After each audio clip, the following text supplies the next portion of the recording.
Andrea Brillantes tuloy na ang pag-alis sa Batang Quiapo. Lilipat na raw sa GMA, Crisata ay papalit.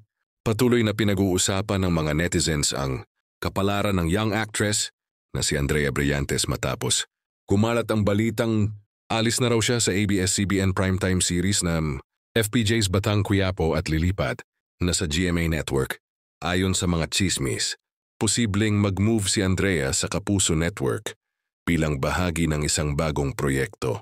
Dahil dito, marami ang nag-isip na si Crisata na kamakailan ay ipinakilala bilang bagong karakter sa Batang Quiapo ang magiging kapalit niya sa naturang serye. Gayunpaman, wala pang opisyal na pahayag mula kay Andrea, ABS-CBN, GMA tungkol sa kanyang umano'y paglipat. Matatandaan na inilarawan mismo ni Andrea ang kanyang papel sa Batang Quiapo bilang pinakamadaling at pinakamature na role na kanyang tinanggap.